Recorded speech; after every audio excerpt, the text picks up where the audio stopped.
Obrigado, Alessandra, pela pergunta. Essa pergunta é muito interessante e que eu já pensei a respeito em relação, não basicamente sobre a sua pergunta em si, né, mas sobre algumas questões que dialogam muito sobre essa sua pergunta. A história para o povo Chocó, né, a gente tem que pensar da história, para responder essa pergunta, a história enquanto ciência,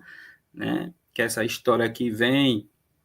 surgindo aí desde o século XIX, enquanto, né, uma história basicamente científica, né, que trabalha com documentos, né, começa ali com o positivismo, mas e agora que a gente tem uma outra versão de história,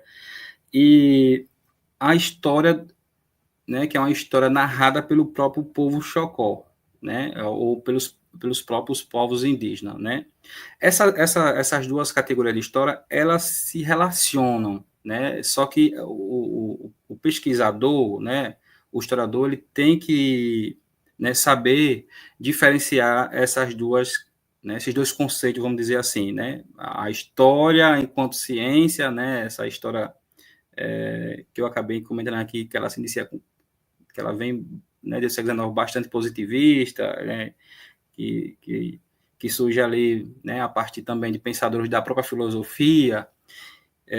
e a história, né, que é uma história contada, uma história narrada de determinado povo, né, essas duas histórias se relacionam.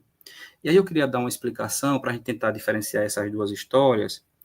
e vou contar uma história aqui do meu povo, eu acho que ela vai explicar bem essas duas diferenças, né, da história, o que é história, depois eu vou responder o que é história do povo Chocó